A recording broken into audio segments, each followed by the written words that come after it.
नमस्कार, वंदे मातरम। मैं हूँ श्यामगिरी। आप देख रहे हैं हमारा चैनल मुद्दा भारत का। मुद्दा भारत का यानी मुद्दा आपका। मुद्दा है महाराष्ट्र की राजनीति का। जी हाँ, अजीत पवार को लेकर काफ़ी असमंजस बनी हुई है। ऐसी खबरें लगातार बनी हुई है कि अजीत पवार भाजपा में ही जा ही रहे हैं। लेकिन इसके आगे पीछे क्या है, कब जाएँगे, शरद पवार जी का क्या उसमें रोल रहेगा, इसी पर हम चर्चा करेंगे और जानेंगे कि सही हकीकत क्या है। क्या अजीत पवार को भाजपा में जाने से शिंदे साहब का क्या होगा, इसके बारे में भी चर्चा करेंगे। सर, आप क्या मानते हैं, जो खबर लगातार बनी हुई है, पिछले 1 महीने से ये खबर बनी हुई है अजीत पवार को लेके, अजीत पवार का कुछ बड़ा खुलासा भी नहीं हो रहा है कि हम नहीं जा रहे हैं, ऐसा कुछ खुलासा भी नहीं हो रहा है। क्या मानते हैं सर इसमें? नहीं, अजीत पवार के उन्होंने इनकार किया है। जी। उन्होंने इनकार करते समय बहुत कुशलता से शब्द प्रयोग किया है। जी। उन्होंने बोला है कि अगर जाने वाला है तो मैं हूं, जी। मगर मेरे को कोई पूछ ही नहीं रहा है कि आप जाने वाले हो नहीं हो। आप सब परस्पर अंदाजा लगा रहे कि हाँ मैं जा रहा हूं। फिर कुछ लोग बोल रहे हैं ये नहीं जाएंगे, कुछ लोग बोल रहे हैं ये जाएंगे। मगर मैं मेरी राय देता हूं कि मैं राष्ट्रवादी में हूं। राष्ट्रवादी में कोई अस्थिरता मेरे मन में नहीं है। हाँ। तो मैं राष्ट्रवादी में हूं और रहूंगा, ऐसा वो बोले हैं, जी। मतलब उनकी ओर से। मगर इसका सर कोई भरोसा नहीं किया जाता है, क्योंकि वो 80 घंटे का जो किया जी। तो राष्ट्रवादी में थे ही ना। थे। तो जब चाहे वो पलटी मार सकते हैं, और सभी पलटी के ये हो गए। तो इसमें मेरा अनुमान ये है कि वो 80 घंटे का जो तमाशा हुआ था, जी। उसमें भी वो पवार साहब की परमिशन लेके गए थे, नहीं क्या? आपको मालूम है, पवार साहब की परमिशन लिए थे। फिर पवार साहब ने उस समय सर कितना ना, पवार साहब को सर ना ड्रामा का ईयरली जो ये रहता है ना, फिल्म फेयर अवार्ड ड्रामा वो के देना लिए, चाहिए। वो देना चाहिए। सर उन्होंने ही भेजा। 3 काम हो गए। एक तो राष्ट्रपति राजवट बिल्कुल। निकल गई, दूसरी अजीत दादा को क्लीन चिट एक अफेयर में मिल गई, सिंचन अफेयर में भी मिल गई। जी। मतलब 3 कार्य साध्य हो गए, इसलिए अजीत दादा भी तैयार हो गए। और उनकी अभी सरकार भी बन और गई। नहीं सर, उससे बड़ी बात मुझे ये लगती है कि देखो, पवार फैमिली जो है ना, वो ट्रेडिशनल ये तुम्हारे एटोक्रेट क्या बोलते हैं, एरिस्टोक्रेट टाइप ऑफ फैमिली है। उसमें औरतें ये वो कभी ऐसे पब्लिक की इसमें आपको ये नहीं दिखाई देगी। सुप्रिया है वो अलग है। मगर सर उनकी अजीत दादा की बहन, काकी, मामी, आजी, सब सब फैमिली वाले, सर फैमिली वालों को शरद पवार साहब कभी इन्वॉल्व नहीं करते। और उस समय वो ड्रामा बहुत ज्यादा मेलोड्रामेटिक बनाने के लिए उन्होंने अपने सब रिश्तेदार के लेके किए। वो जाके उनको मिले, कोई रोए, कोई किसी ने शपथ दी के, वो सब चलता रहा। जी। जी। जबकि अजीत दादा मन में हंसते होंगे कि भाई मैं कहाँ जा रहा हूँ, मेरे को साहब ने बोला है करके जा रहा हूँ, और साहब ने जो बोला वो कर रहा हूँ। मेरा मन कहाँ है इसमें? आप साहब बोलेंगे कि आ जाओ, तब आ जाऊंगा। मगर उन औरतों को भी मालूम होगा सर ये नाटक है, मगर नाटक उन्होंने भी अच्छा किया, उनको भी कलाकार का पुरस्कार देना चाहिए। और सर इसमें एक ना ट्विस्ट है जी, वो मैं हमेशा सोचता हूँ। सर सुप्रीम कोर्ट ने वहां पे लफड़ा किया।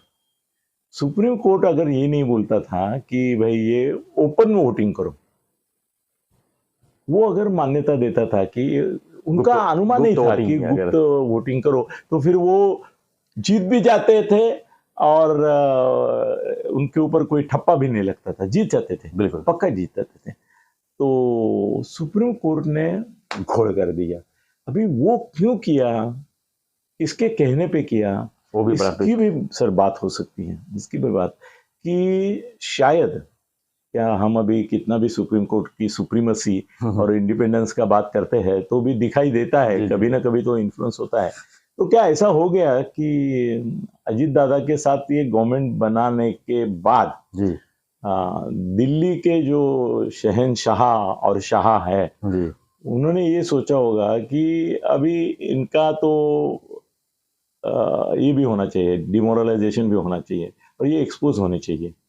तो शायद सुप्रीम कोर्ट को ऐसे उड़ते उड़ते पंछी ने मैसेज दिया होगा किसी कि भाई इनको गुप्त मतदान से नहीं करने का, ऐसा करने का दे दो।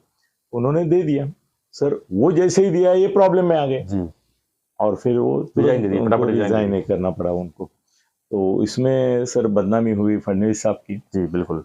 और इसे देखो, अजीत दादा की बदनामी होने का सवाल ही नहीं सर। पवार फैमिली ऐसी फैमिली है कि जिनके ऊपर विश्वास नहीं किया जाता तो वो विश्वासघात नहीं कर सकते। नहीं कर सकते। जो भी करते हैं वो विश्वासघात ही होता है। तो ऐसा अलग से विश्वासघात नहीं होता है। उस समय भी फडणवीस साहब ने मंत्रिमंडल बाकी नहीं किया, खाली दोनों का शपथ किया, तो उनको भी मन में डाउट रहेगा कि भाई पवार साहब क्या भूमिका लेते हैं। और कोर्ट का उन्होंने नहीं सोचा था सर।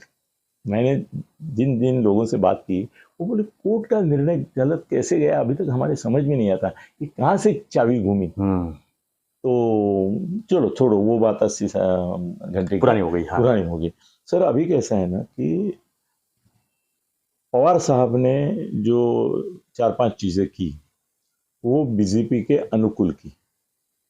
अभी एक तो ऐसा है कि राहुल जब निकल पड़ा था सबको साथ में लाने में, तो इन्होंने राहुल का विरोध किया एक तरह से।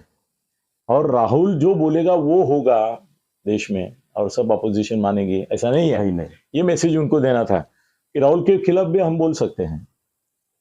मगर मैं सोचता हूं कि वो बीजेपी को फॉर कम और राहुल के अगेंस्ट ज्यादा था। राहुल को उनको नीचे दिखाना था जी। तुम क्या बोल रहे हो, जेपीसी चाहिए। मैं बोलता हूँ मेरा अनुभव ऐसा है कि जेपीसी की कोई जरूरत नहीं है। उनके ही लोग रहते हैं, वो देंगे। वो पदवी का विषय निकाला इसने किया तो बोले पदवी कोई मायने रखती नहीं है, हो गया। अदानी फिर हाँ अदानी का विषय तो बोले कि उद्योगपतियों के खिलाफ अगर आप ऐसी मुहिम चलाएंगे तो देश में आर्थिक विकास कैसा होगा और सबका नुकसान है। सबका नुकसान है, ये भी बोल दिए वो। और किसी के आने जाने के बारे में भी उन्होंने बोल दिया की भाई प्रत्येक जण स्वतंत्र आहे, मी काही सांगू शकत नाही, कोणी जाऊ शकतात येऊ शकतात। मतलब उन्होंने इसको राहुल बाबा को शिह दे दिया और मात भी दे दी, बीजेपी को संभ्रम में डाल दिया। बीजेपी का जो आम कार्यकर्ता है ना, अभी अपने दोस्त है ना बहुत सारे नगर सेवक है, आमदार है, वो बोलते हैं अभी हमारे समझ में नहीं आ रहा है, हम बार बार फडणवीस साहब को पूछ रहे हैं कि सर हम हमला करते हैं, हमारे एरिया में जब सभा होती है कुछ होती है तो हमको ये सवाल पड़ रहा है कि हम पवार साहब के खिलाफ या अजीत दादा के खिलाफ बोले कि नहीं बोले। हम आज बोलेंगे और कल अजीत दादा अपने पार्टी में होंगे तो क्या करेंगे। सर ऐसा हुआ था ना अपने जितेंद्र आव्हाड का, अजीत दादा यहाँ से वहां गए तो उसको पता ही नहीं था कि इसके पीछे पवार साहब का क्या है, जबकि वो इतने क्लोज है उनके। वो निषेध कर रहा था, चप्पल मार रहा था, अजीत दादा के फोटो को जला रहा था। और तीसरे दिन ये आके उप मुख्यमंत्री बन गए और उनके उप मुख्यमंत्री पद के अंदर इसको जितेंद्र को गृह निर्माण मंत्री बना, तो उसकी तो पचका हो गया ना, पूरा फजीती हो गई। सर ये भी बोलते हैं कि भाई एक बार हमको बता तो दो भाई क्या ये करने वाले हैं, कि आने वाले हैं तो हम जरा थोड़ा मुंह संभाल के बात करते हैं। सर अभी भी देखो कि उनका वो अध्यक्ष जो है बावनकुळे, वो एक बार बोलता है कि हमको किसी की जरूरत नहीं, हम भर भक्कम है। दूसरी बार बोलते हैं कि कोई आएगा तो स्वागत है। यही चंद्रकांत दादा भी बोल रहे हैं, यही सब बोल रहे हैं। तो मुझे लगता है कि संभ्रम जो है वो सब में हो गया है, बीजेपी के नेताओं में भी हो गया है कि भाई इसको कहाँ तक हम क्रिटिसाइज करेंगे। कल अगर ये उठ के आएगा, इसमें थोड़ा प्रॉब्लम मैंने पहले डिस्कस किया था कि उनके पास 23 लोग हैं, मेरी मालूमात ऐसी 23 लोग अजीत पवार के साथ, और उनको 13 और चाहिए, 13, 14, 15, 16 जितने हो जाएंगे, 40 तक उनकी अपेक्षा है कि 40 लोगों को लेके जाएंगे तो सम्मान से उप मुख्यमंत्री पद मिल जाएगा। मगर वो पवार साहब के हाथ में, वो कितने लोगों को सर देखो, बीजेपी का पासपोर्ट इनके पास है क्या, अजीत दादा के पास तो है, बीजेपी के पास पासपोर्ट है, वो लेने के लिए तैयार है, मगर वीसा लगता है ना सर, वो वीसा है शरद पवार। पवार साहब जब तक वीसा देते नहीं तब तक उनका एंट्री नहीं है उधर। तो पवार साहब क्या कर रहे हैं कि वो हम ही से मोहब्बत, हम ही से लड़ाई का एक गेम खेल रहे हैं।